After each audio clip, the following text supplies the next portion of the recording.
you when you did the random interruption bits, you actually timed it where me and Saraphys stopped talking.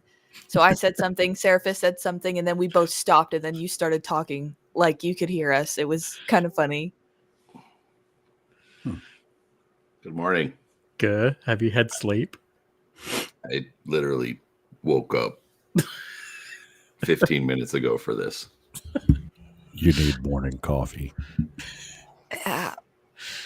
Sips coffee. I'm not even bothering to put it in my cup this morning. I'm just going right for the bottle.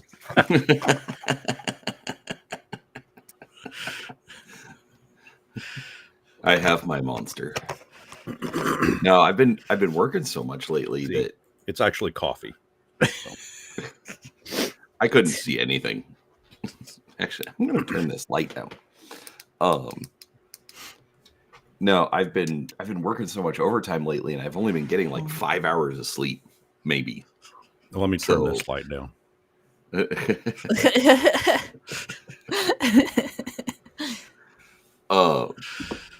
Anyway, so I crashed hard on Friday. I normally don't sleep at night, but I did.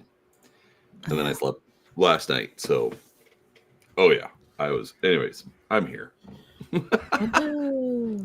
Okay, I actually had 3 things I wanted to discuss today. Whoa, wait. Oh, you have topics? Wow. Yeah, what is this with topics? You don't do that here. Well, fine. I'll race through them quickly because No, you're responsible for 2 of them. I'm responsible for 2 of them. Uh-oh. Yes. And the other Brian is responsible for 1 of them. What are you doing, Tori? What's with all the slacking off? Why aren't you contributing? Jeez. Right? I'm the Peanut Gallery. I comment on your comments. Okay, fair enough. All right. So, first of all, in your painting stream, you mentioned a TNG era War of the Worlds TV show. Yes. And I had never heard of that before. So I looked it up and I tracked down that because the pilot and stuff is online. Sure. The fuck, man. It's a sequel to the 1950s movie. Yeah. God. And they use those robotic dogs to make them, but they try to pass them off as like alien entities. It's great. Huh? What are you talking about? The War of the Worlds. The TV show. Right. They use those robotic dogs. That's the one from that's the one from 2022 or 2023. Yeah. Is that not the one you're talking about? No. No, this is from like 1987. Oh, that one. Yeah. There's been several. Apparently there have been, and I absolutely hate the fact that there are so many and they're mostly awful. Look, this I'll admit this show is not great. But it was interesting. Like I said, it was kind of like an X-Files. You know how you could have made it worse? I don't know. Put Australians in by it? Disney. Wait, what? If it was run by Disney. Okay, four topics. There's 4 topics for this show because you reminded me of something and now I need to vent. Well, but the thing is, actually, Brian, the funny thing is the whole reason that the topic came up while I was doing my painting stream was because they did make it worse. So the premise of season 1 was like essentially think of it like X-Files. Okay. Yeah. So it was normal, everyday, whatever, but the aliens from War of the Worlds apparently the premise was they didn't die. I mean, they went into a hibernative state. Right. And then radioactive waste killed the bacteria that were that had supposedly killed them, and so the aliens came back to life. And they actually had a power where they could like essentially absorb people and take over their bodies. And then but use their then third arm to like kill people with. right. They could like, shoot the arm out of the chest, but the radiation would then destroy the body. So they could only do it for a certain amount of time. But so the premise was, it was essentially modern day. The episodes were kind of like an X-Files kind of a thing. And this was maybe a decade before X-Files. Maybe not that long. Anyways, it was a while before X-Files. And it was kind of cool. Well, that was season 1. Season 2, I don't know why. I mean, there's probably Wikipedia articles or something about it somewhere. I don't know. Yeah, whatever. But for some reason, they decided to completely change the premise. Okay. I mean, so it's still the aliens are out there, but now for some reason, the world has turned into this post-apocalyptic Max Headroom, cyberpunk, Shadowrun kind of thing. It's like, wait, what happened here? Because there was no like the aliens win or anything. It was just, we're going to completely change the tone of the show. And the first aliens got overthrown by the new lot of aliens who are apparently their masters or possibly their superior race or something. And they will take the form of humans because they can do that. So now we don't need the special effects for the tripods. Anyways, so yes, they made it worse. Better switch that coffee to alcohol. I heard something behind me making noise, and I don't know what it was. A possum.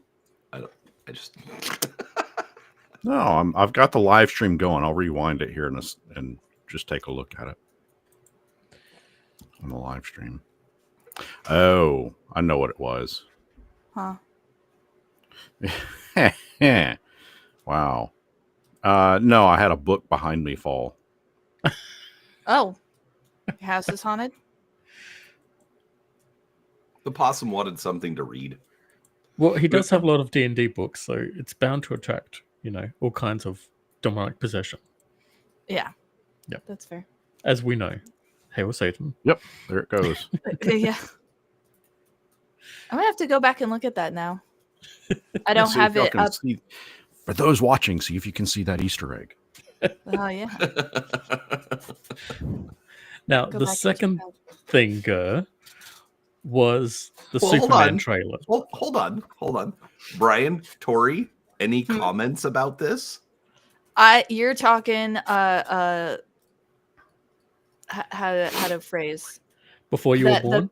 that's not like he started with TNG and I'm like, you already lost me. So I'm just gonna I'm playing Path of Exile 2 in the background, I guess. I'm like that was not my we want to talk Dragon Age or Diablo or one of the franchises I'm familiar with, I could maybe comment.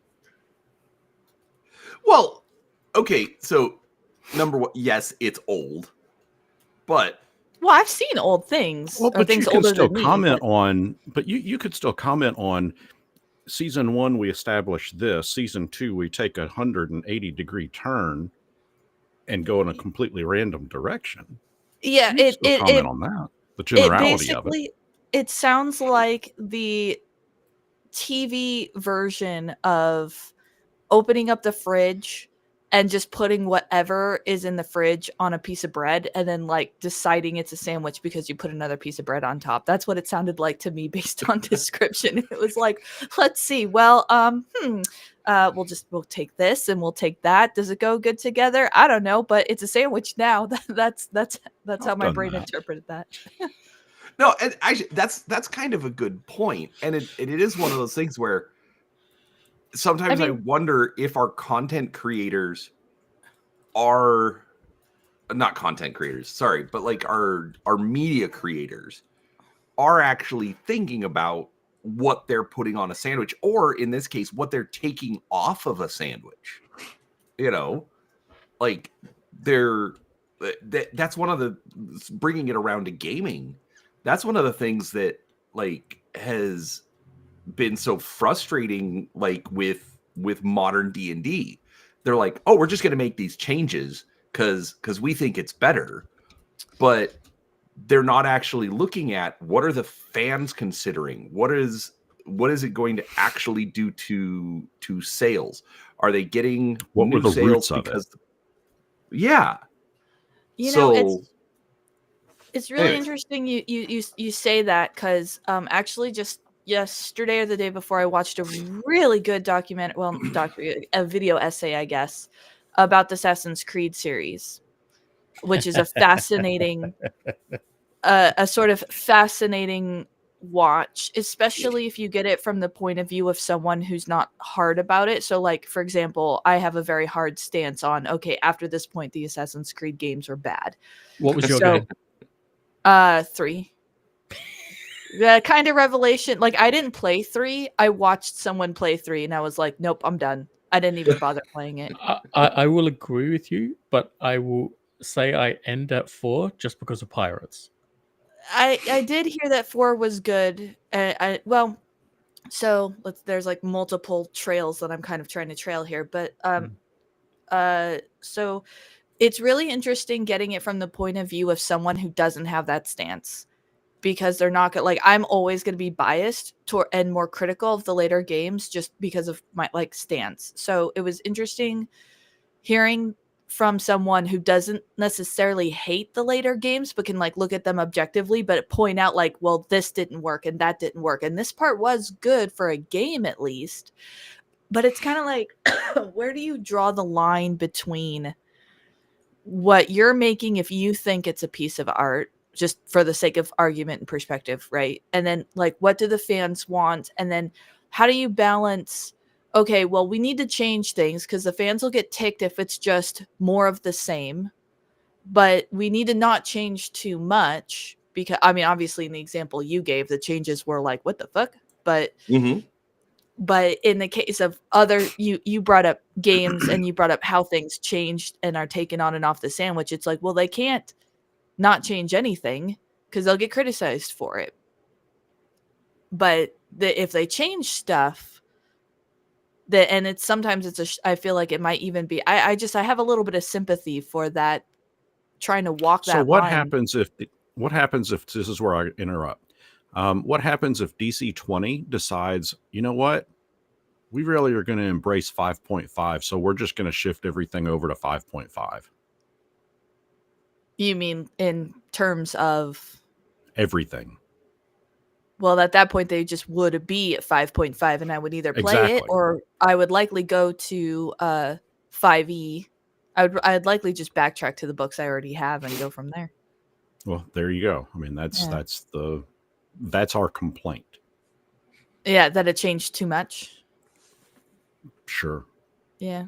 But do you think that there's a point in time where there's not enough change? If you're going from a season to season, or if you're going from a first game to a sequel? Part of the reason that the X-Files started to fail was because they completely removed the character of Mulder in it. They interjected the guy, I can't remember the actor's name, that played the Terminator. Robert Patrick? Yeah, Robert Patrick. Put him in it. Now, there were some good episodes, but storyline-wise, and he's an excellent actor, but it was more to the storyline that caused a lot of people, a lot of fans to leave the show.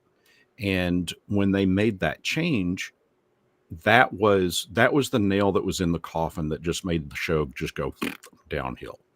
I think it only lasted at that point, 2 seasons? About 2 seasons. Then something like that. Yeah, then a couple of years later they had the second movie. Right. And I mean, and it just, there was not much of a connection to the rest of the to the show that had come previous to it. So, I mean, yes, there is a certain point where too much change can, at that point, why even bother making that? Just make the show that you want to make, but And call it call it a something different. yeah, Yeah. yeah. It's like if you take the show as a sandwich, right, or a game series as my sandwich analogy, it's like, okay, you're moving from season 1 to season 2.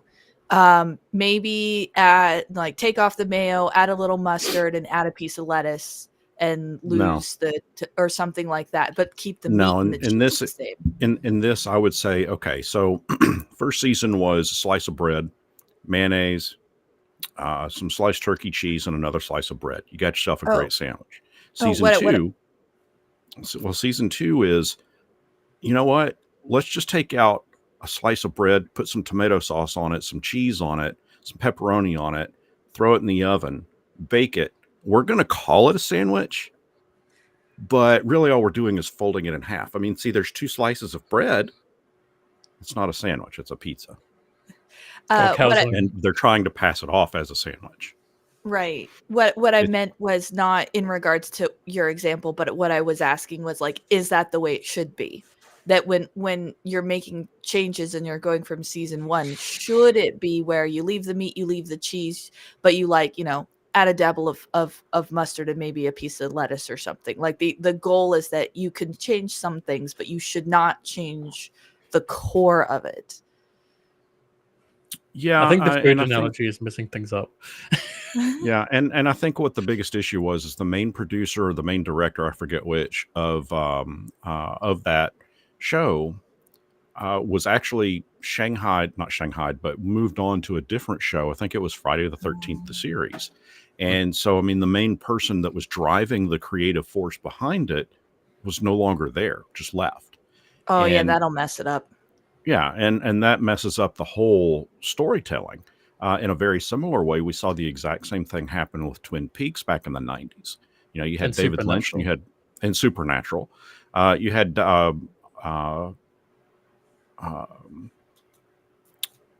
Mark Frost and David Lynch just left the show at, kind of midway through season 2 to do other things, and they brought other writers in, and they just really horribly screwed up the storyline.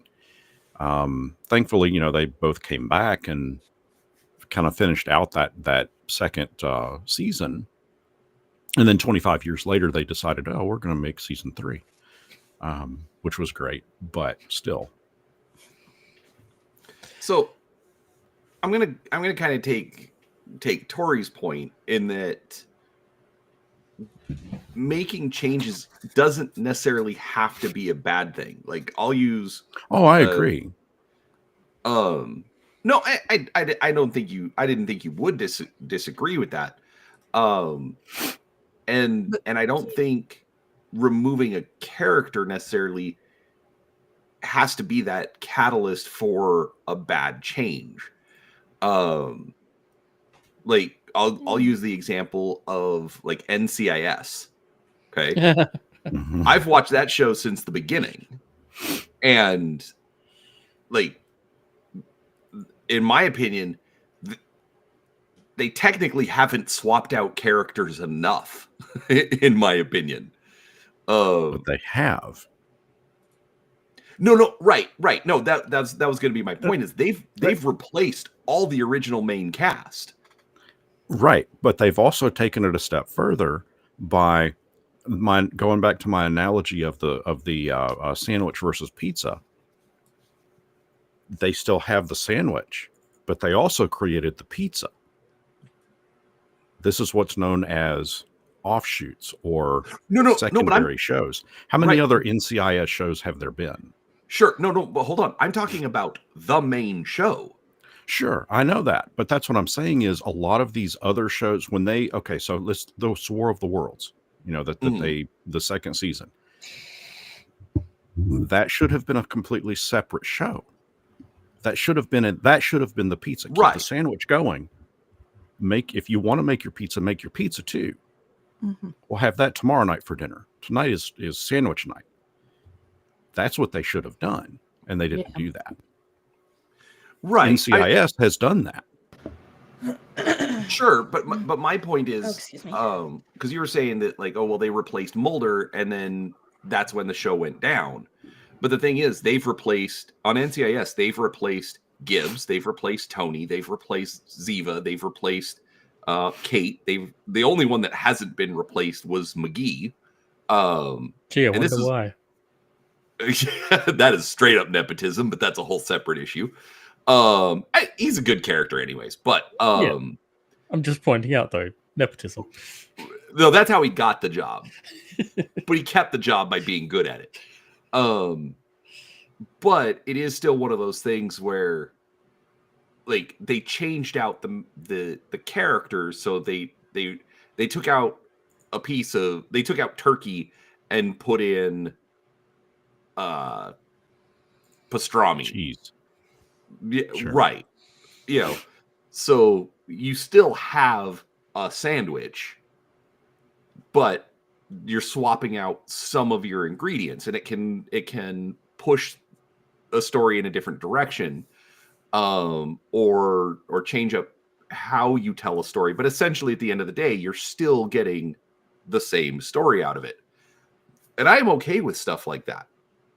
Like, the reason I was saying that I don't think they've changed characters enough is because when you look at the premise, it's like, if you're in a police department, quote unquote, and you've been in that same job for 20 years, you're doing something wrong. Or you are an expert in your field and you're doing something right. At a crime scene investigation team, no, you're doing something wrong. In my opinion.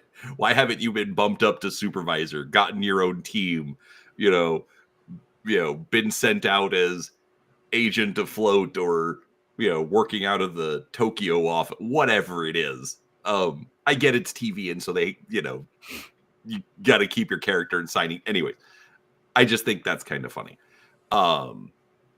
But that's one thing that in my head, when they have changed out characters, it hasn't been a problem, because it's like, oh, they should be swapping people out anyways.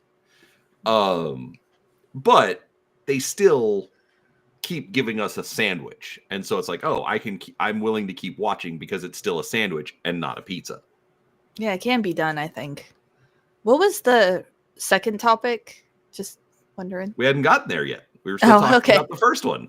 I was convinced I had missed something there for a minute. Oh no, we're still on the first topic, and I had 4 topics. Yeah, Saraphys tried to change it, but I'm like, no. Let these people talk, and whatever. However, I'm supposed to move my hands on screen. I don't remember. Anyways, and this has been fun. Look at us. We can have topics. Right? It always comes back to sandwiches with me. I'm just now realizing that, like, I need to, like, go get some food or something. I don't know. Wait. You say talking about sandwiches is like it's a bad thing. That's fair point. Fair point. I want me a good tuna melt right now. It is 6:30 in the morning, woman. It's a tuna melt. Like, what's wrong with a tuna melt at 6:30 in the morning? I've been up for an hour. As long as you have plenty of Tabasco on it, it's excellent. It's even at 5 in the morning. I've never thought. Off, you're talking tuna, so you already lost me. But again, that is not a breakfast food. I love me tuna. I will eat tuna any time of the day. Like, I love tuna. And I'm happy for you. That's okay. I can't eat steak, so I also get weird looks because I don't like the forms of meat that other people traditionally ascribe as good and delicious. Steak can be done wrong, so that's okay. Yeah, I was traumatized with steak, so I like it's traumatized. No, I'm not even kidding. Like, I can't eat any meat that has, like, bones or gristle or fat. Like, well, and most meat has fat on it, but I can't eat meat that's, like, not, like, ground up because of Well, I can eat it ground up, but I just can't eat it off the bone. Yeah, I can't do, like, Poltergeist chicken is what wings. traumatized me on that. A step parent in my case, but to each their own. My godmother tried to traumatize me by naming all the food because she lived on a farm. And I remember you saying that, yeah, we had a roast one time, and she said that all the animals were previously animals we'd seen that day, and I called her bluff. Anybody else want another slice of Fluffy? Yeah. Yes. Fluffy the sheep tasted amazing, by the way. Awesome mix of herbs and spices. Actually, I will admit that is one thing. Diverting slightly off topic. We've got our chickens in the backyard, and we have not eaten one of our own chickens yet. Mostly because everyone that's died has been under quote unquote mysterious circumstances. Yes, ours too. Yes, I know what you mean. Yeah, we had 6, we're down to 1, and we've not consumed any of them because, like, oh shit, she's dead. No, right. We're not going to fry that up. Yeah, exactly. If I cut the head off, she may be sick. I don't know, but I know why she died. I was not involved in any of the other deaths, so we're just gonna leave that there. I'm picturing the scene from Chicken Run. Okay, I don't know what scene you're talking. Have you seen once. Chicken Run? Maybe once. No. Oh, there's a scene where they all stand at the gate and they take Edwina to the, what do they call it? I can't remember the name that they call it, and it's like the lady goes back and then it shows the shadow of the lady putting the chicken on a stump or something, and then like you see the shadow of like the axe coming down, and then you see all the chickens react when the axe hits, and it's this dramatic scene. Yeah. Picturing claymation chickens, just so you know.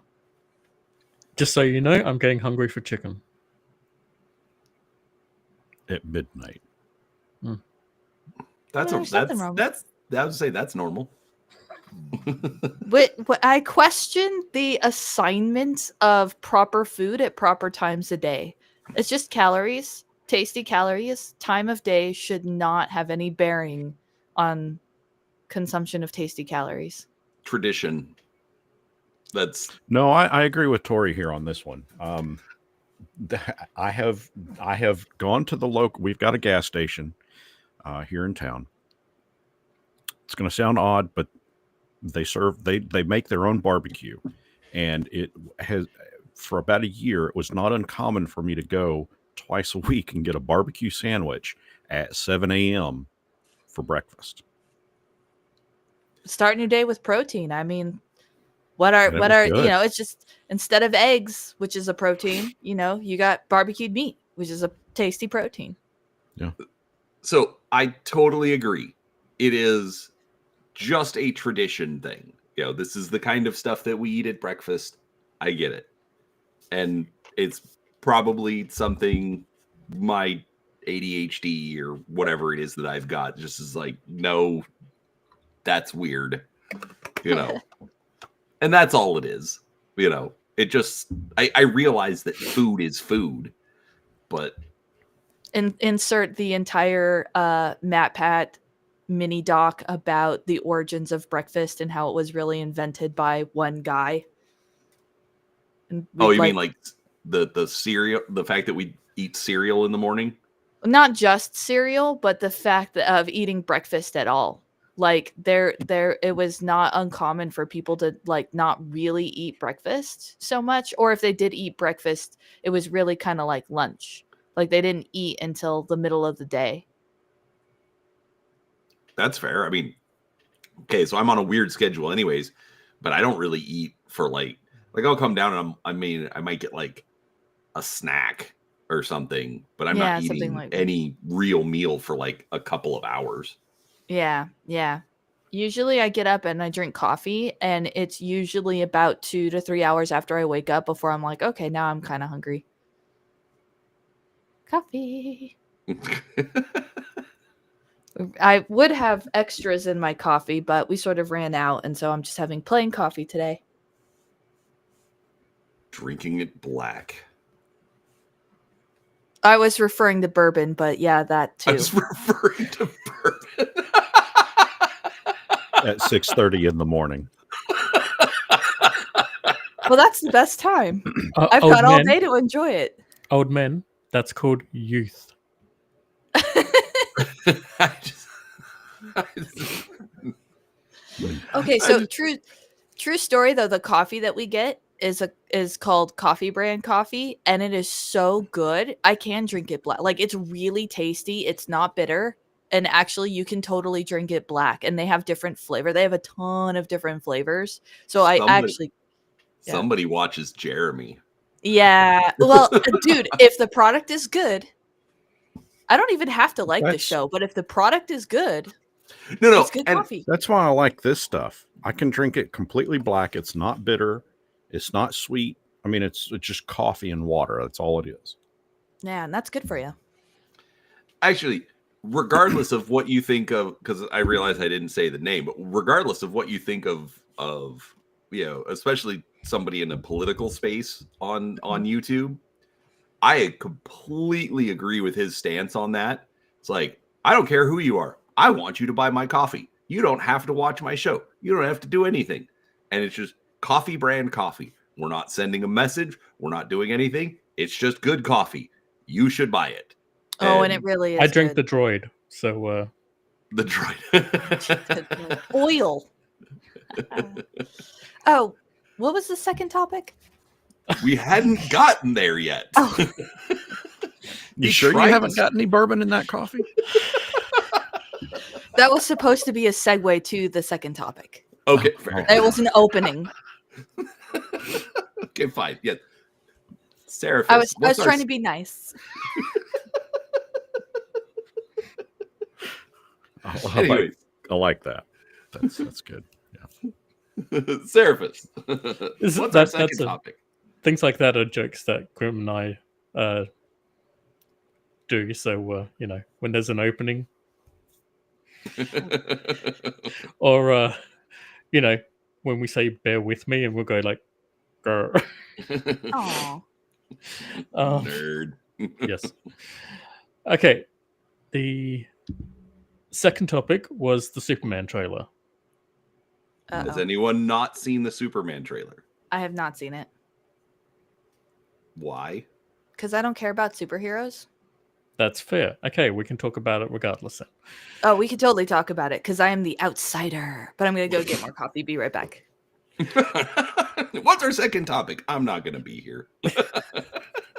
No, see, you made a bit of an analogy of it in your paint stream, but I really wanted to talk about it because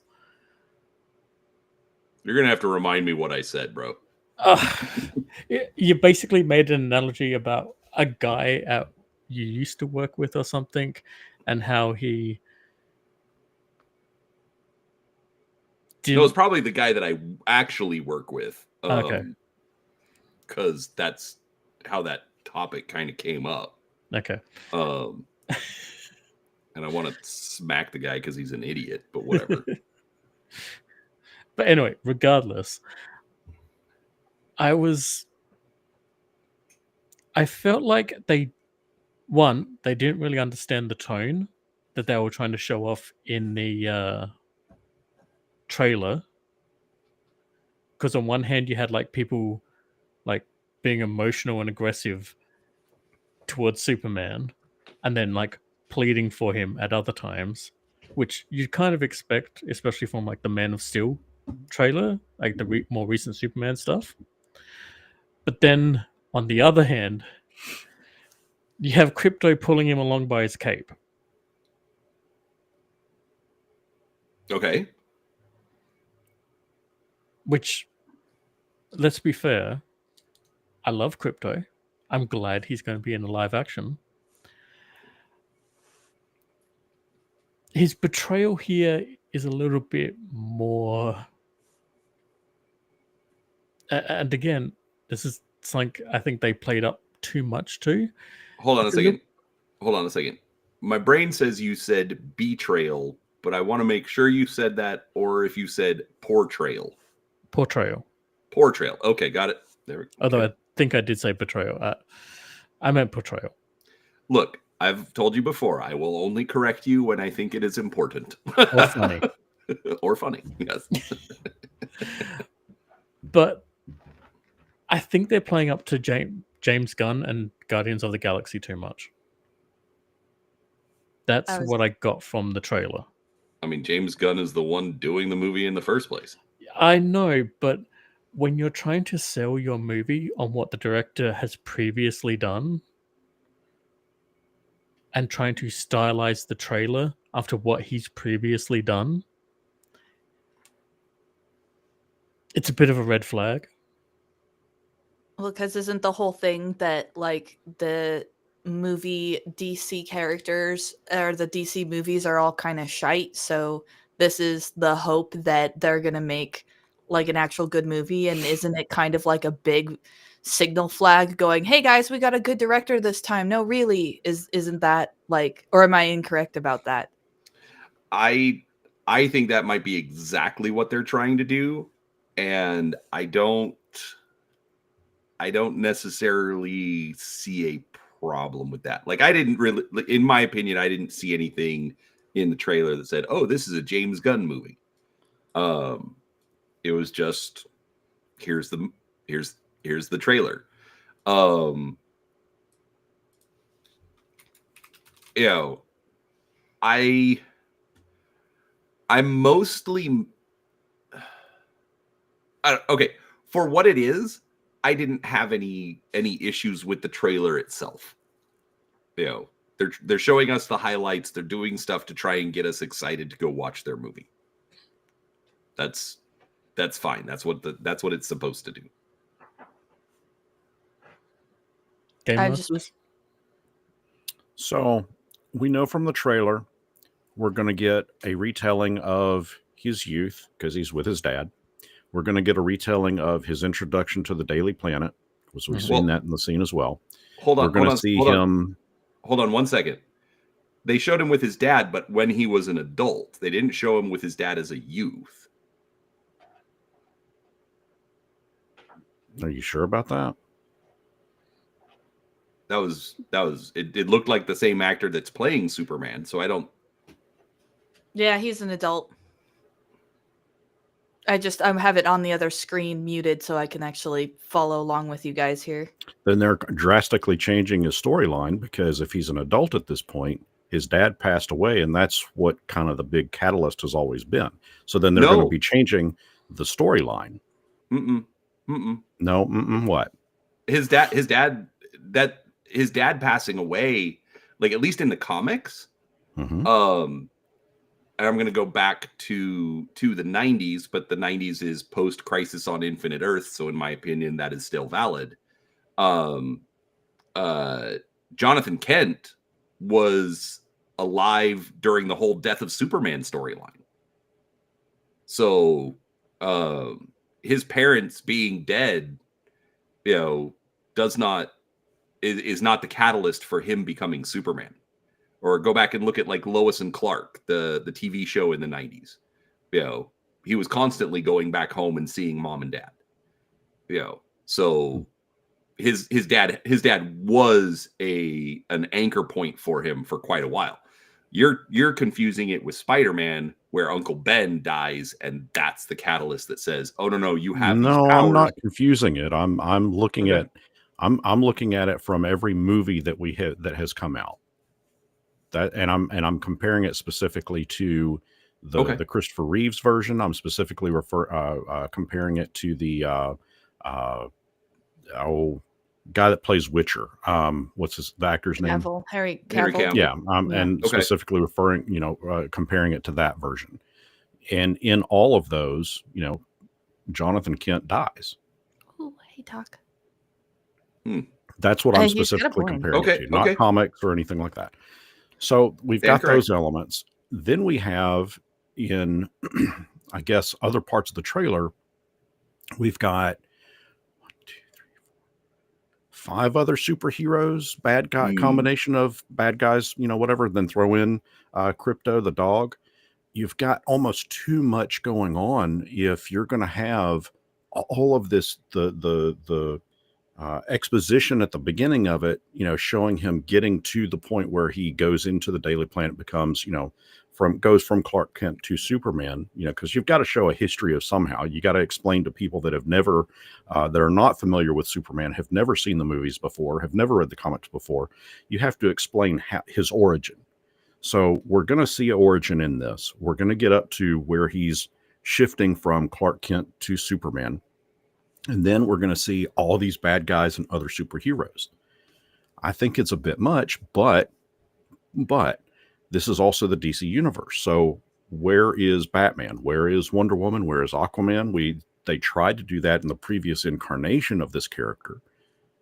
One has to assume that they're going to attempt to do that again in this incarnation of the character. Otherwise, they wouldn't be interjecting all of these other DC hero villain people into it. And let's face it, at the end of the day, does anybody really care about some of these other, I wouldn't even call them tertiary, I'd almost call them fourth rung characters in the DC comic industry? Why not include Batman or Wonder Woman? The more popular people. And maybe they are. Maybe those are going to be some secret stuff, elements in it that they're not wanting to show in the first trailer because, mystery, Right. It could be. I have a couple of thoughts on that. They could not be showing Batman and Wonder Woman because they don't know or haven't yet designed the new incarnations of them, because this is clearly like a different Superman, and I think they're trying to separate themselves from the previous Justice League movies. Or at least that's kind of how it looks like to me, stylistically. I mean, the suit's completely different. The other thing I have a thought is the way the trailer is shot, you can't really tell, but I would not be surprised if what they actually did was give you about 5 to 8 minutes of narrated shots. So you see him in a field and he's like, my name is so and so, and this is my dad and my farm, and then it cuts to him walking on the street, and he goes, I also work for the newspaper, and then it cuts to the shot of him turning around and looking at Lois, and then the narration says something like, and this is Lois, blah blah blah. And so you can actually get that whole origin bit over in about 5 to 10 minutes. So if they plan on doing something like that and they just happen to use those cuts with no narration for the trailer for all of the people who are familiar with it, then that's how you have a lot more runtime left for all of those other fights and monsters and things that we were talking about. So that might be what happens there. Yeah, that's a valid viewpoint, because that is one thing that I just talking about trailers in general that I really wish that they would get away from, is showing the whole movie in the trailer, and B, showing anything in the last 30 minutes of the movie in a trailer. I can't stand that, because you're watching this trailer and look at, I mean, there are YouTube channels that have made their YouTube career in analyzing specifically trailers. And so, I mean, everybody out there is watching every single second of these trailers, piecing it together. And by the time the movie comes out, there's no more mystery left. And I cannot stand that. It's one reason that I don't really like watching trailers anymore, because I want to go into a movie with mystery. I don't want to know what's going to happen. I want to enjoy the movie. But if I see something that's in the trailer, and it hasn't happened yet, and we've got 15 minutes left to go, and then all of a sudden it happens, it's just a big disappointment. I think that's interesting, because two things. One, I'm the exact opposite of you. If there's a trailer that comes out that doesn't give me any substance, it's just like, oh, look, scenery. Oh, look, a character. Oh, mystery. I'm not going to go watch that movie, because I want to know okay, is this an action movie? Is this a mystery movie? Is this what are we doing? Is that person the main character? Is this other person here not the main? Like, what is the synopsis? Give me the blurb on the back of the book at the very least. I don't need every detail, but give me the blurb on the back of the book. And then the other thing is, though, the out of context shots, which kind of goes both for and against what you were just saying. Because what if they show you a cut from the last 15 minutes of the movie, but they put it in the first 5 seconds of the trailer, but they do it not in this trailer. This is a bad example, but what if they do it in such a way where you don't know that that came from the last 15 minutes of the movie because the context is completely swapped? So you could do that or be against that, but I just wanted to put that concept out there of cuts happening out of context from where they actually occur in the movie. Yeah. Well, the thing is, remember, a trailer isn't supposed to necessarily tell you like exactly what's going to happen. It's supposed to give you enough that you want to go see it and show you some stuff that's going show you the things that are supposed to excite you. But like Brian was saying, sometimes, well, let me rephrase that. I don't think it's necessarily a problem with the trailer. Sometimes the trailer can expose potential problems. Like like with DC, for some reason, like one of my supervisors at work, when this whole conversation started, people were like, "Oh man, the Marvel movies are so good. Why can't DC do good movies?" Now, I'm of the opinion there's no excuse for why DC can't do good movies. Okay? DC is owned by Warner Brothers. Warner Brothers, for all intents and purposes, created movie making. Okay? They've been around for over 100 years making movies. So they're not unsuccessful at it. But modern incarnations of DC characters in the movies, for some reason, just don't work. Anyways, my boss posted this meme and it's like, okay, Marvel movies. Oh, here's this roadmap of what we're going to do. And here's phase 1, and here's phase 2, and here's phase 3, and here's how everything's all interconnected. And we're going to tell this big story. And then the second part is like how DC makes a movie. And it's like, and it shows a blender and they just keep dumping DC characters into the blender. They hit frappe and everything just goes everywhere. And they're like, yes, this is great. And that's what it feels like. Yeah, exactly. And watching that trailer, that was actually the thing that frustrated me the most is I don't think we're getting a Superman movie. Because like I watched I saw this thread on Twitter where they're like, oh, here's all the Easter eggs from the movie. And it just starts going through and here's this superhero, here's this superhero, here's this superhero, here's this, and over and over and over. And it's like, is Superman even going to get any screen time at this rate? Anyways, that's what's making me nervous about this. Yeah. Visually, the trailer looked great. Okay. Mm-hmm. But seeing all those little things, you're just like, this is probably going to be another DC pile of dog crap. To Brian's other point, Santa Brian's other point, where you were talking about the how people on YouTube overanalyze and tear things apart and yada yada yada yada. So I have that same problem with video games, and my only follow up to that is just don't watch those channels. Don't go on Twitter or online. Don't like you kind of have to actively shut yourself away from some of that stuff, or you're if I don't want to spoil on a movie I haven't seen, I probably shouldn't go watch The Critical Drinker. You know what I mean? Like they're, so because and I do that. I mean, I do avoid those kind of things for sure. I mean, I've seen, yes, I have seen this Superman trailer. Yes, I'll probably go see it, but just because, I mean, I'm a geek and a nerd, and that's part of my culture is to enjoy that kind of stuff. But when when they sucker me in so many times, there's just, I don't know. I mean, like take Wonder Woman 1984. The latest Wonder Woman movie came out several years ago. It was bad. It wasn't. I mean, it just wasn't a good movie. There were good parts in it, sure, but the story itself was just. It's not a slight on the acting. It's not a slight on the visual effects. It's a slight specifically on the storyline, and unfortunately, you just don't know. I'm sure there are some people that went nuts for it. I can't imagine that there's anybody out there, however, that would have run out and said after that movie, when they walked out of the theater, goes, I can't wait for this to come out on DVD. I have to own this. Why? Which is funny because the first one was amazing. I don't think anybody had any anticipation or anything. Yeah. And then you're like, that's a damn good movie. Yeah, it was really good. It was really good.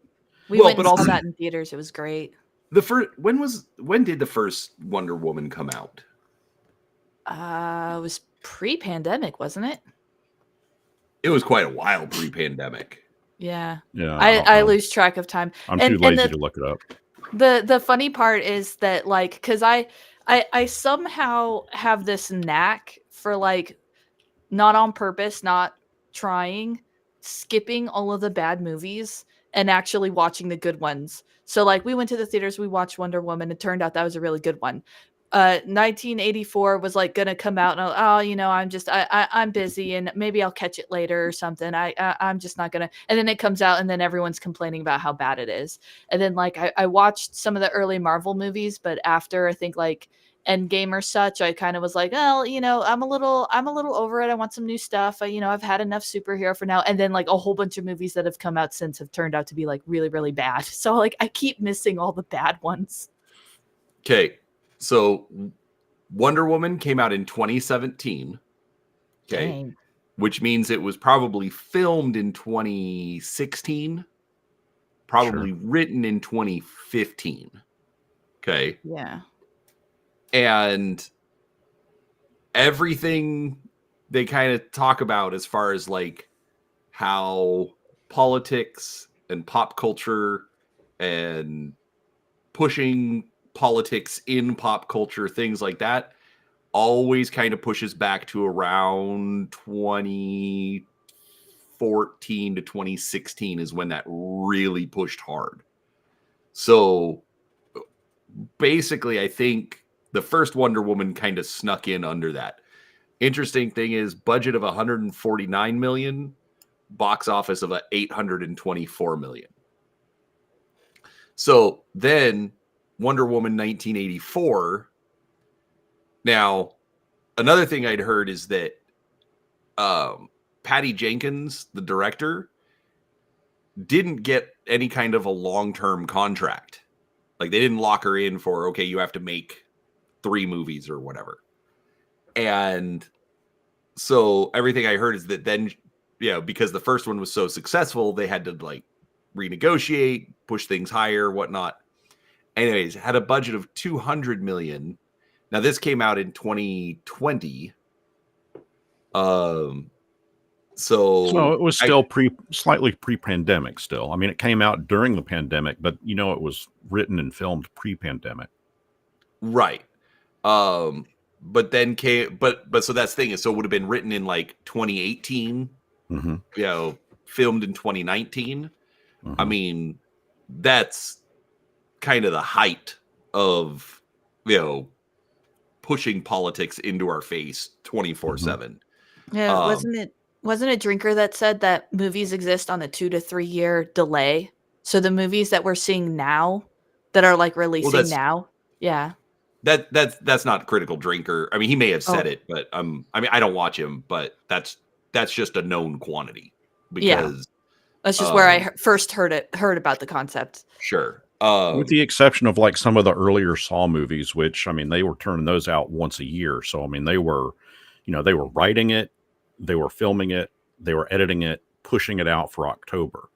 October hits, they start on the next one, they're writing it, filming it, editing it, pushing it out for the next October.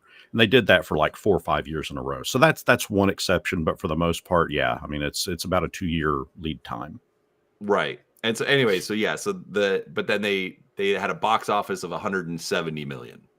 So, but that's the other thing. So I haven't watched 84. Love the original one. The original one was a great superhero movie. Mm-hmm. But again, then it kind of goes to, did they give us more sandwich or did they give us a pizza? I'm going to tell you what the issue with 84, and this is slightly off topic, Saraphys, I apologize here, but I think the issue with 1984's version is I think that they really tried to give.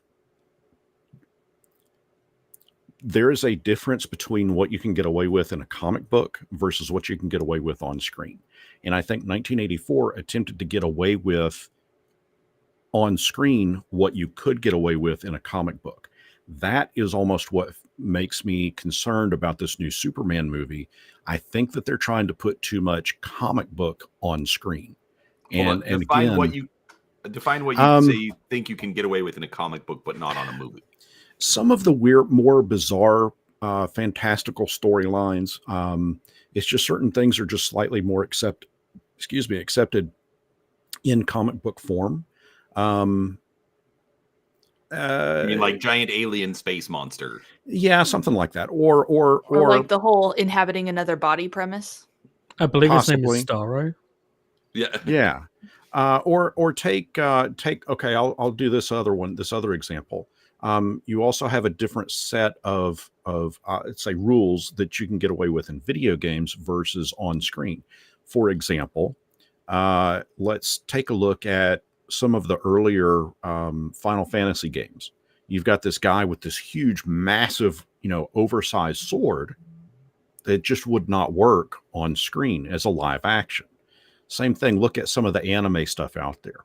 A lot of that stuff works in that medium, but you put it into a live action and it just doesn't translate as well. The visuals are not there. The storytelling is not there. You can get away with it in anime. You just can't get away with it in live action. And that's what my concern.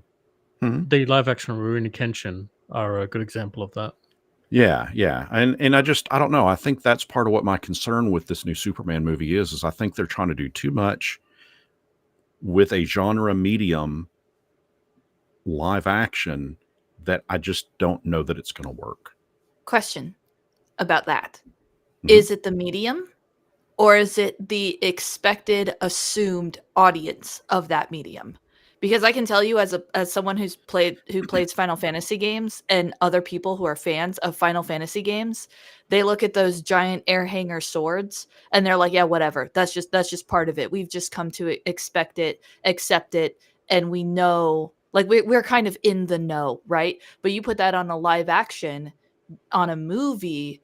Well, a movie is going to have an entirely different range of audiences. It's not someone who reads Final Fantasy and goes, oh, I know this game. I played Final Fantasy, right? You're talking a totally different audience. And that audience is not necessarily going to be prepared for that. And they're going to be like, what's this guy doing wielding this sword twice his size? So I think it's kind of a combination of both.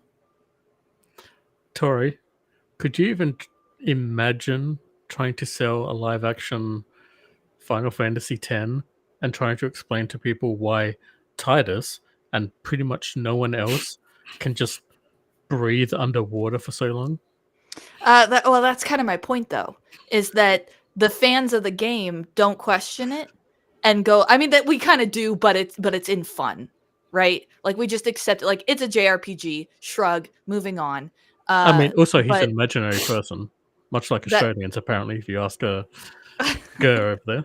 So it's kind of like it's one of those where I wonder if maybe audience has something to do with it, because like what Brian's talking about is kind of what along the lines of what I think of when I think of how they translate things when they make it. They don't just take the comic book and put it in a screen. They can't do that. There has to be some sort of onboarding of people who are not comic book fans to an extent, and they have to make creative changes to adjust for that, I think. and I think that's fair. Like, okay, so it's funny that Max literally just threw in a comment, and I was going to bring him up. So he says that part of the problem is making a movie for fans or making a movie for the masses. For me, that's one like Max is a purist. It's like, if they don't do it right, well, then you should, if you don't make it quote unquote for the fans, well, then you shouldn't make that movie or TV show based on existing property. My opinion is you're translating to a different medium. And so that becomes its own thing. Should you try to be as loyal to the original source material? Yes. But I'm also willing to accept some changes, again, because you're appealing to different audiences, different masses. Apparently I've fully offended Brian now. I am not a superhero person. Never really had been, though. My dad did have me watch the 90s X-Men cartoon thing when he recorded it on VHS. So I grew up watching that. But outside of that, I have nothing with superheroes, nothing at all, until Iron Man came out. So there is something to be said. So I'm a living example of the concept of, you can make something not for the fans, but if you make it good, you will then create kind of newish fans. You know what I mean? Correct. And I'll even give Max some credit on his current comment that, masses can dumb down and ruin fandoms. I can absolutely agree with that. But I think it does kind of go back to Brian's point of, things you can get away with in one medium that you can't necessarily things that you can't get with one medium that you can get away with in another medium. So, I think that's definitely something to consider. And I mean, look at book to movie translations. We've been doing that for years. To Max's comment, you said his name was Max because it's just Legion of Myth to me. But it's actually John, but in my head it's Max Liao because that's his handle online. So it's easier to remember Dirty Capellan. So to his comment, okay, so I didn't read the comic books, right? I'm not a superhero person, but I watched Iron Man. I liked it. And it got me interested in learning more about these characters, learning more about the universe, and going into fandoms and places I didn't already know about. So per his pseudo definition there, I am, quote, the masses, unquote. So following along that logical trail, that means that I'm part of the responsibility for, quote, dumbing down the fandom. And see, I've gotten a little bit of that from older D&D players too. And I get a little bit defensive because it's like, you know what? Who are you to tell me I can't be a fan of something? Who am I to tell said person over there who didn't play Portal 1 that they can't be a fan of Portal because they didn't play Portal 1, when it first came out, et cetera, et cetera. So I do get a little bit mildly frustrated with that concept. Like, he's not wrong necessarily, because massive popularity does water things down. There's no doubt about it. But I also feel a little bit sympathy for those people who either just didn't happen to be born at the right time or didn't happen to get exposed to that particular thing early enough, and they find it later in life and they want to become a fan of it, but then the gatekeeper fans kind of go, no, you don't belong here. We don't want you here. You're not one of us. And it's like, well, who are you to tell me I can or cannot enjoy XYZ movie or book? I will say, now, I don't know the Dirty Capellan enough to know whether this is his stance, but I do know that for my own sake, I consider I'm with him on that comment, but only so far as in you get not so much the dumbing down of the fandom, but the posers in the fandom. People who are there not to become invested in what the fandom is about. Let's take D&D, for example, right? There is probably a very large chunk of people who are in the D&D fandom now who don't play but collect the books and watch Dimension 20 and Critical Role. So how do you define someone who's a poser fan versus someone who's a quote-unquote true fan? Well, I would imagine a true fan actually plays and will back up what they say with things that they know. Whoa. I take offense to that. What? A true fan actually plays. I'm not actually offended. I just wanted to say that. I mean, I hate you so much. A real fan, no, here's the key difference. A real fan is going to be somebody that and masses can become true fans, but a true fan is going to go to the source material and research it and learn everything that there is to know about that subject. That's a true fan. You have, so you, and I think this is what the part that really confuses me. So you've got comics, you've got the movies, and we'll specifically talk about Iron Man here. You've got a set of circumstances that happen in the comics, set of circumstances that happen in the movies. A lot of that is intertwined. They've pulled material direct from the comics and translated it into the movies. That's what is in part what made it so successful. But they took it a step further, and when they had the sequels come out, they still were using those threads between comic book and movie medium. Part of what made Wonder Woman unsuccessful in the sequel is that those threads were no longer there. Now they're just dealing with the entity, the character herself, and a couple of the characters from the comic books, but not the storyline of those characters from the comic book going into the movie. And when you start doing that, and that again leads me back to my concerns with the new Superman movie, you've got characters from the comic book that are being put into the movie, but not necessarily their storyline. So what you're doing in effect is you may have a really cool looking eye candy movie, but the storyline itself doesn't follow what is in the comics for those established characters. So you're pissing off the fans. The masses are going to be as equally confused because of what's going on. You're at risk at that point of taking those masses and not converting them to a fan, because somebody that does that is going to go research this. They're going to find out, wow, they really did change up the source material. So when they come out with a sequel, those masses that turn fan no longer give a shit because, well, you're not following the established lore. You're not following the established storylines. You're just coming up with whatever the hell you dreamt of. You farted at 2 a.m., thought you had a great idea, wrote it down, and made a movie about it. Who cares? And I would say that leads to a poor quality product. So it's not even just about, I mean, look at The Acolyte. The Acolyte almost has nothing to do with being or not being a Star Wars, quote, fan, unquote. It's just a poor quality product straight up.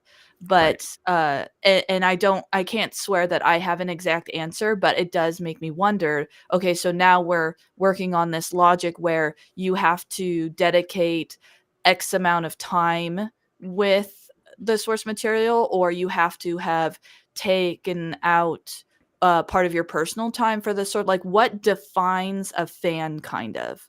And again, I'm circling back to that whole concept of like, okay, so I didn't go back and look at the source material. I just really enjoyed the movie and thought it was cool and ended up watching all the other movies and really enjoying the character, but I'm somehow not good enough to be a quote fan of the Marvel characters. It's that kind of it's like the gatekeeping mentality. And I get that there are people who tend, as you call them, posers. Like, I haven't really encountered them, but I kind of know by osmosis that they're out there, and I could understand how that would be very, very frustrating. But I get equally frustrated with the gatekeepers, like the jerks that are like, well, blah, blah, blah, blah, blah. So you're not a real fan. And it's like, no, no, no. I've found more often than not, people who are gatekeepers like that are posers. Interesting. Really? Yep. So here's kind of how I'll put my perspective on what I think can be the problem with bringing fans in from another medium. So, Tori, you mentioned that you got interested in something, and then you wanted to go back and research that, the quote unquote origin. Like, where did these characters? I want to know more about these characters. What is it like in the comic books? What's it like in the video game or the novel? Where the original material came from. The interest was there, but I never actually went back because the world of comic books is like jumping off a cliff. That's fair. It's massive. I'd just sink.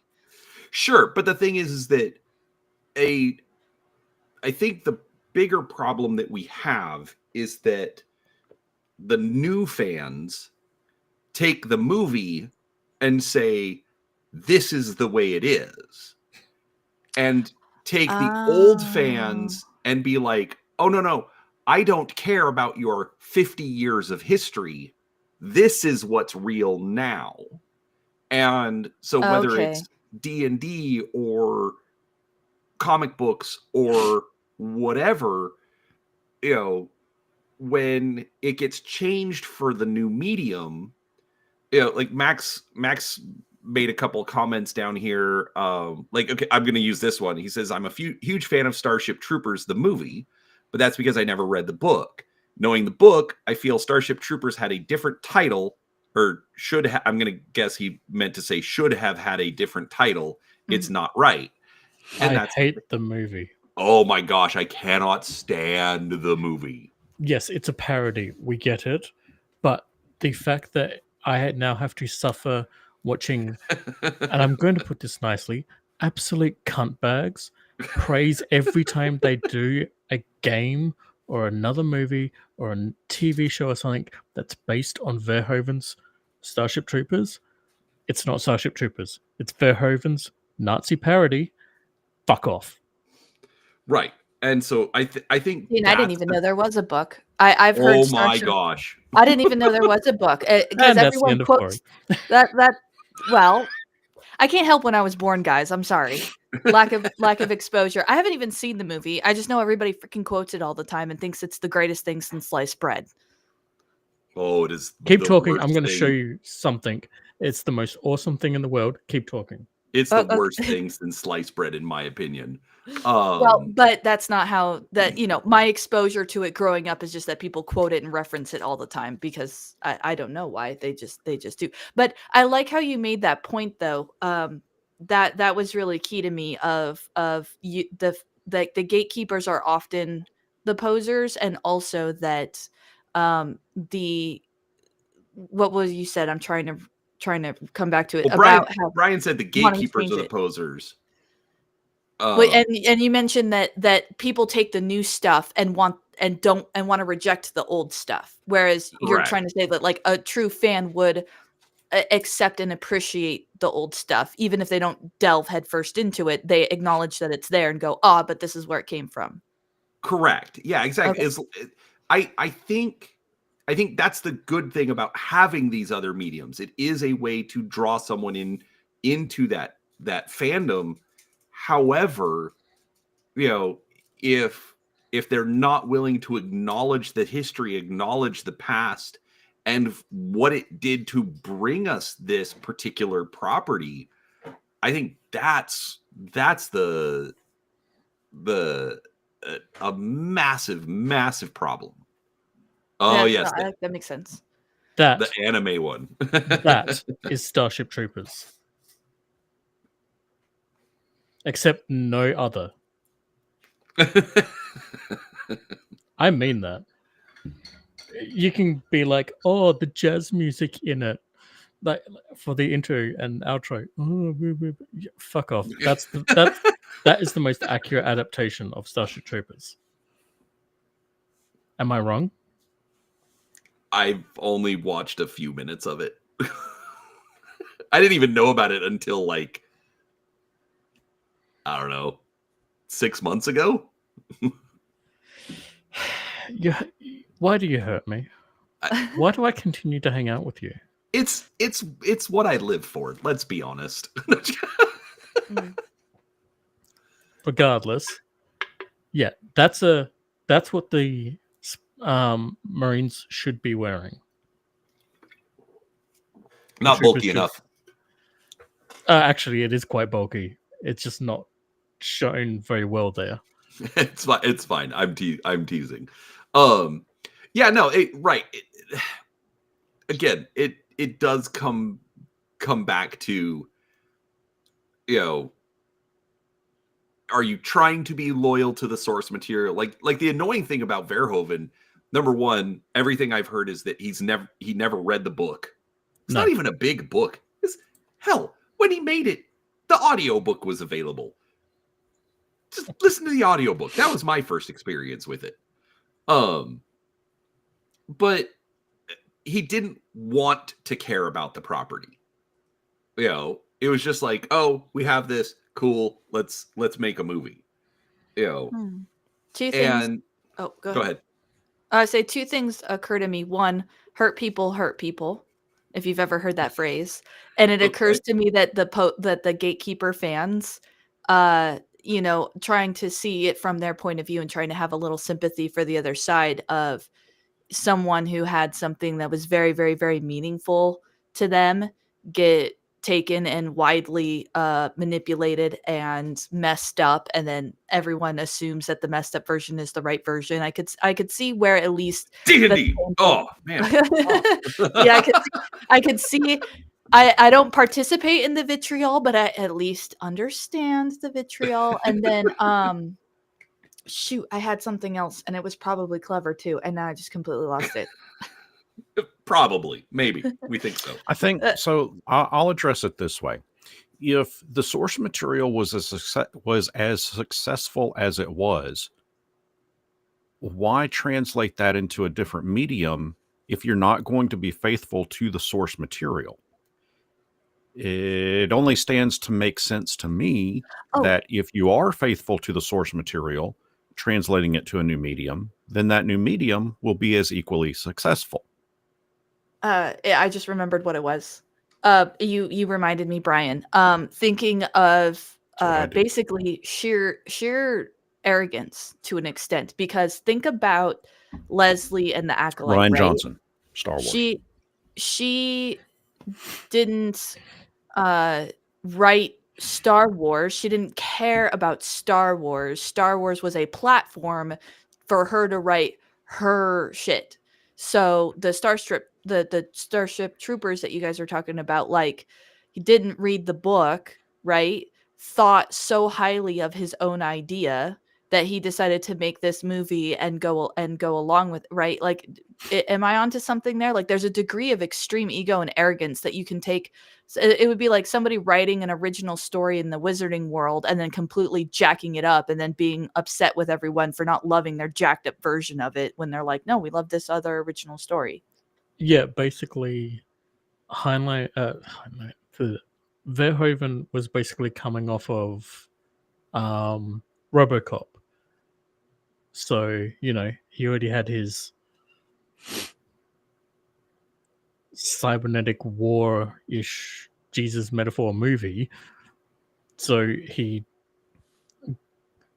think he had his wife or something summarize the idea of the book, and then he was like, "No, I don't like that," and then went a completely different direction. And technically, the script for the movie, the original script for the movie, had nothing to do with Starship Troopers. It was a completely different movie. So let me ask you this: would the Starship Troopers movie, would it have been better do you think that we would be talking about it in a more positive light if it was actually called Bug Hunt? I would have no problems with it if it was called Bug Hunt. Yeah, probably. I want to highlight, I can't highlight chats, but I kind of want to highlight Grumpy's chat about gatekeeping there. That one? Keeping the gate. Yeah.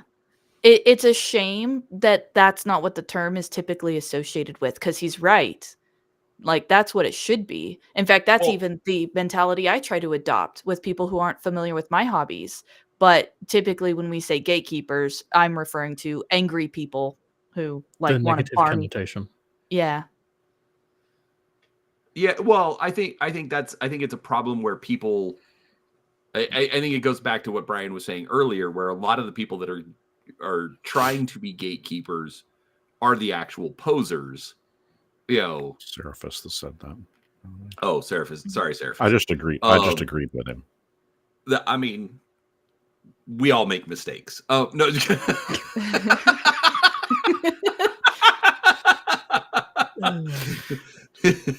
So what was the third topic? Yeah.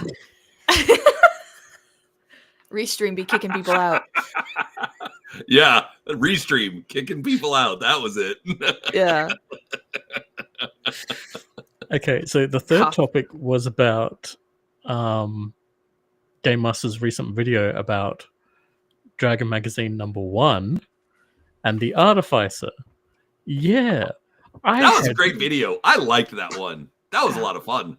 I had no idea that the Artificer had its origins way back then. Yeah, I didn't either.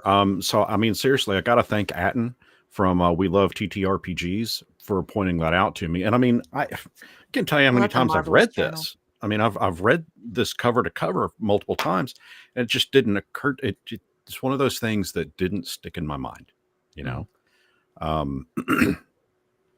But yeah, I mean, yeah, June 1976.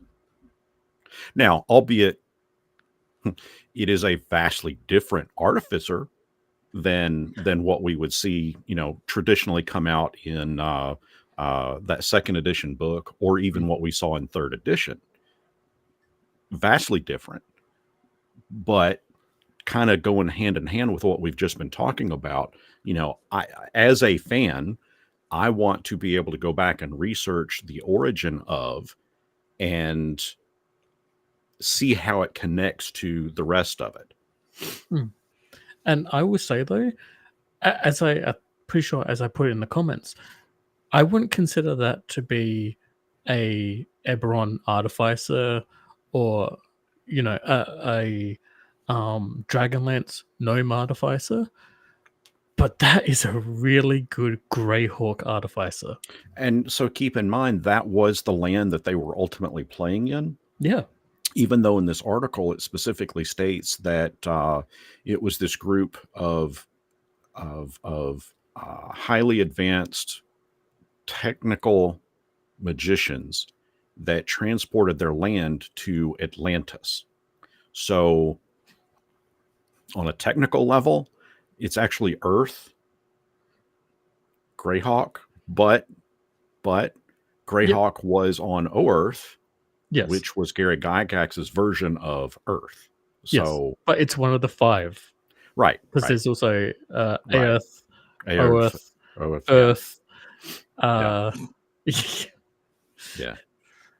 But yes, you're 100% right. I mean, I definitely can see it being an artificer from Greyhawk. Easy. And I've already made some 3.5 versions of those items that were in that book, Dragon Magazine #1. Yeah. And I'm going to give them to my GM as a present. So can I have these? No. As ideas for a Greyhawk Artificer if we come across them in Spelljamming. Gotcha. Because that would be outrageously amazing. Can you imagine running across an NPC that has a 3-foot blue sphere just floating next to him? It's huge. Yeah, I'd be more worried about the one that's got like that 3-inch the 1 foot. Yeah. Yeah, 1 foot one just floating next to him, and it's like Why is yours smaller? Does that mean it's oh no. That one's worse. How's that one worse? It's smaller. No. Wait, why is yours only 1 inch in diameter? We need to leave. It's cold in here. They are blue spheres after all. Okay. That would explain why it's smaller.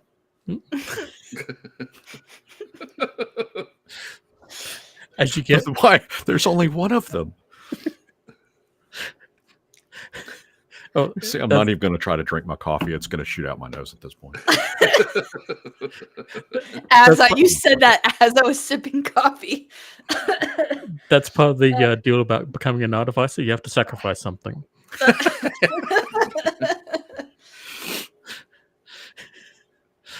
For great power. Oh my goodness.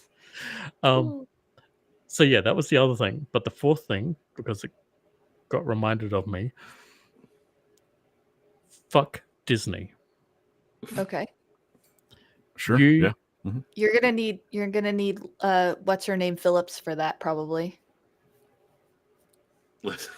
It's a joke within a joke within a joke. So you said fuck Disney, and the first thing I thought of was, well, Disney's an entity, so that's a lot of people. And then the second thing I thought of is that chick that got famous for doing 100 guys in a day. Like that's the trail of logic that went from one to the next to the next. Sorry. Did I miss something on the Talk internet? about gatekeeping. Oh man. I haven't the slightest clue. So Okay. wait, is this something that was turned from a comic book into on? No. So Saraphys said fuck Disney, right? Yeah. And obviously the traditional, or I don't know about traditional, but the meaning of that word, right? And my brain went, well, Disney is an entity, so that's a lot of people to fuck. And then the next line of logic was, there's a girl who went viral because she tried to sleep with 100 guys in a day. No, she did. Not She try did. to. She 101 actually. She's going to try and Up the ante. increase that Yeah. by a factor of 10. Yeah. So that those were the logical leaps, is that Disney is an entity, so that there's a lot of people that work there. And then my brain skipped to, and it just came out my mouth. So I apologize for derailing everyone. There was some logical leaps, and then it came out my mouth without. I mean, it is fitting for this channel, but I don't know the person. So. Yeah. No, If there's you don't know, where's this going to you be lucked out. taking place at?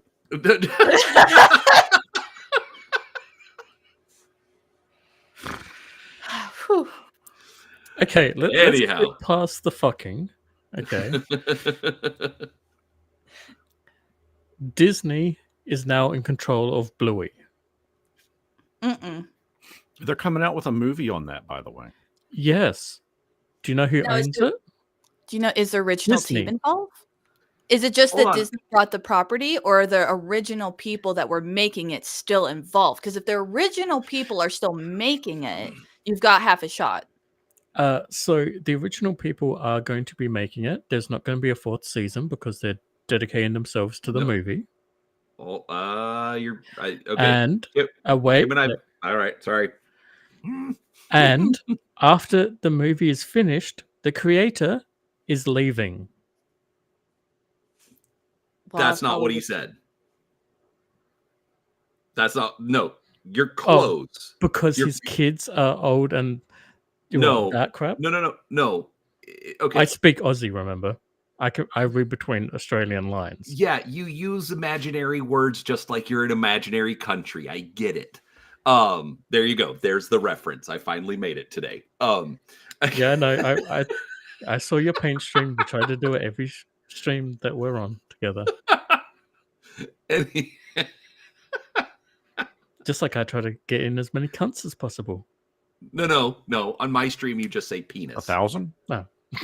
But anyways, so the thing is, I am curious about how much Disney is quote unquote owning the property, or if they're just like, oh, we want to do a movie, and Disney's like, okay, here's a bucket of money, to make your movie. From Like a what I've subcontractor? heard, Disney commissioned them to make the movie, Okay, but that's so they're not in control that's of not it. true. But I mean, any kind of production company that's throwing in a bucket of money is going to have some level of control. Now, it is Okay, the movie. Hold on. Give me a minute. You know it's tough for me to form words sometimes. I kept my mouth shut. Let me finish this. Okay. Yes, the creator is involved with the movie, and that's great. And what he said is, I wouldn't be involved in season 4 if I don't think I could do as well as I did on the other seasons. But he also hasn't said I'm out. He said I'm probably not going to be doing season 4, but if he but he still has a chance if he thinks, okay, no, I can do this, then it could turn it like he could end up doing season 4. I don't know. I'm hopeful, but right, he's probably out. Okay, he's go. definitely out. Trust me, that's how Australians speak. I don't side with Saraphys on this one. He's making not a shit ton of necessarily- money. What's the point? I'm going to cash out and be done. I can move on.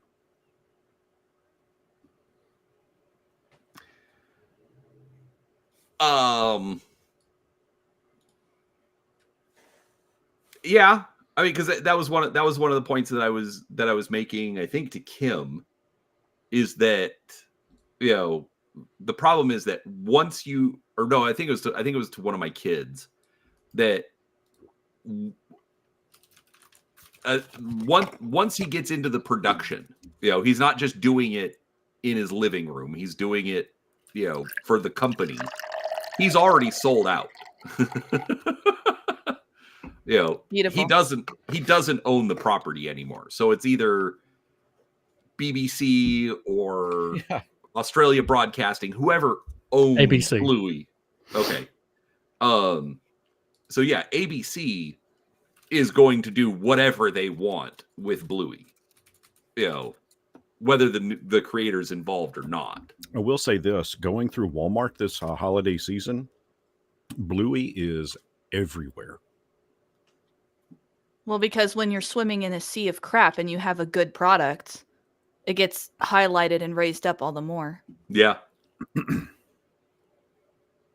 Now, here's a funny thing. I have not actually watched Bluey. However, I recently found the YouTube channel Greg Owen, whom I actually like a lot, who did a breakdown of one bit of one episode, and it gave me a kind of window peek into how good the writing really is, and how I could get a sense of like, oh, this show is really, really good.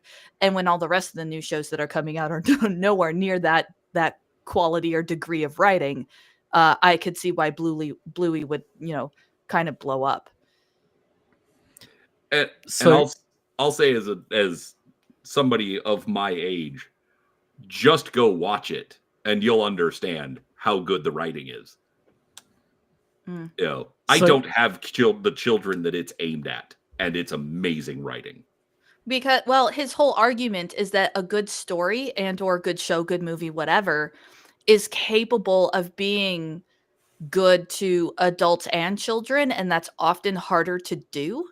And so he has a respect for family films because there's so few of them, and so few of them that do it well. But when they do, like Bluey or like Last Wish, Puss in Boots' Last Wish, I mean, that was really an incredible movie.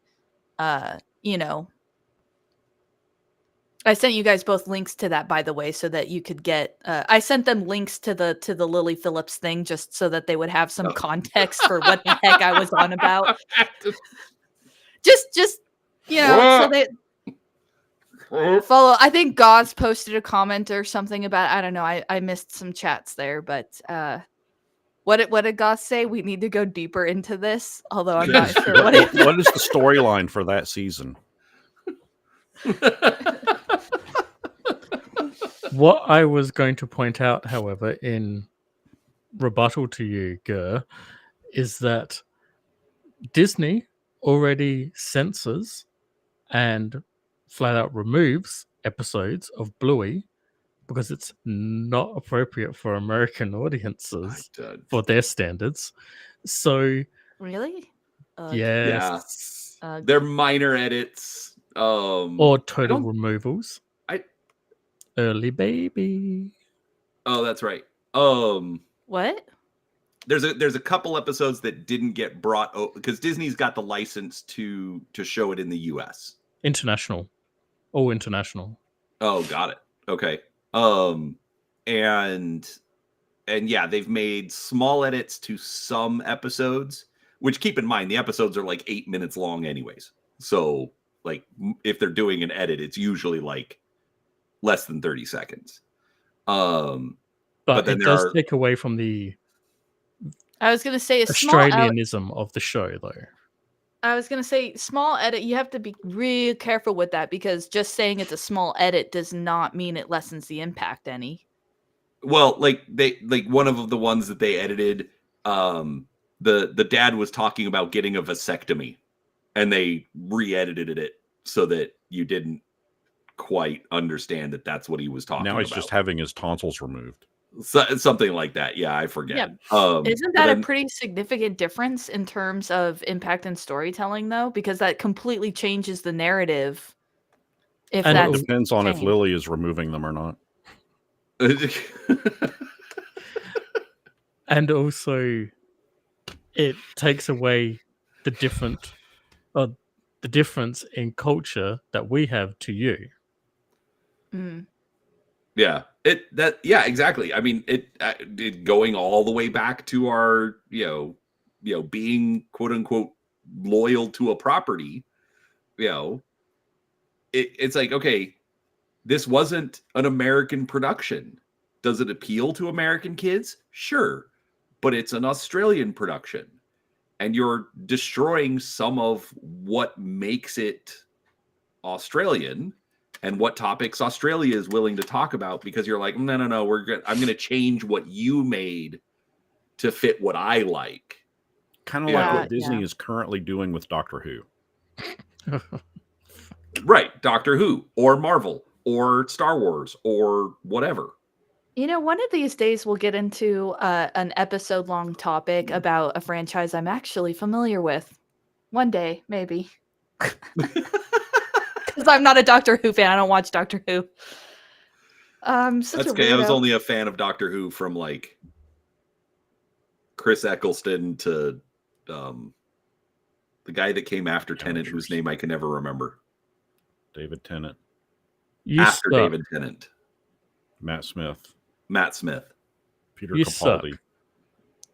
Jodie Whittaker. Peter Capaldi was okay. That's when I started tapering off. I never watched any of the Jodie Whittaker stuff. Capaldi was, wow. I mean, he underrated, but his episodes were really good. John Pertwee. Yeah. What? Tom Baker. Actually, okay. For the record, John Pertwee. So I never watched those back in the day. I literally did not start watching until Chris Eccleston. But I was talking with Cody one day, and I ended up going back and watching some Tom Baker stuff, and there's some actually really good episodes in there. Yeah, there's some fun ones. Yeah, I'm sorry. I have to laugh at God's My Little Pony was the show that proved 4chan is capable of love. My Little Pony brought us bronies, and I can't ever forgive it for that. I don't know. Ryan, I swear, you and I, it's still going to be a battle to the finish line. Who gets them? As to which channel is going to drop that review first. Well, I'm not doing a review. I'm doing a deep dive. Oh, well. When? I have to finish $27.99. Right, exactly. I have to finish Eberron with Saraphys. How's that going, by the way? Oh my gosh. Talk about struggling. And we're having fun. That's the problem. Well, then it's not a struggle. No, I say struggle because it's like It's We're on just page 2. I know exactly.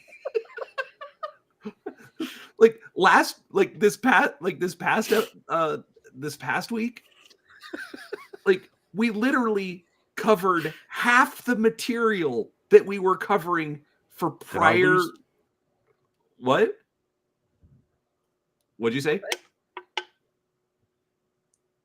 Did he? Did Brian He get either kicked again? freeze or he's pretending to be frozen, or he might have actually frozen. He might have actually frozen. Yeah, because he doesn't like. He's not moving.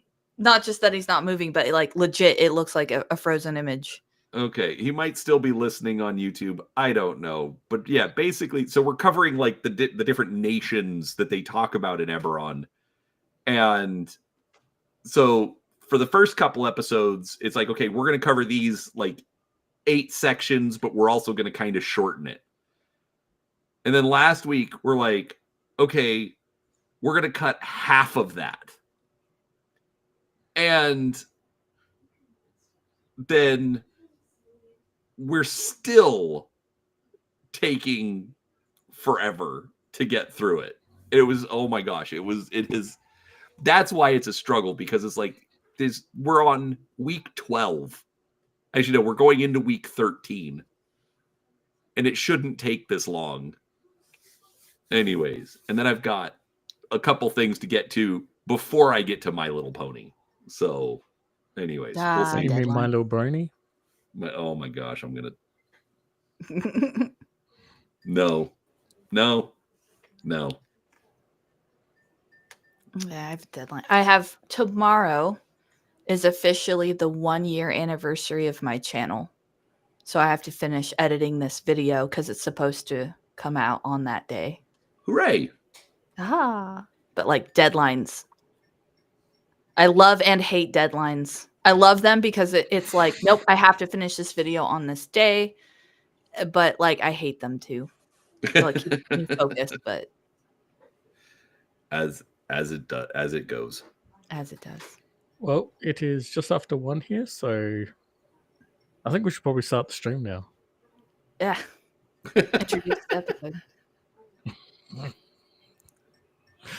I mean, just if you wanted, I don't know.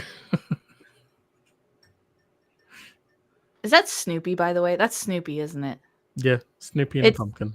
It's slowly become more and more defined as the stream has gone on. Like when I first saw it, it was just this like white thing with no definition, and then bit by bit, it's been getting like clearer for me to see.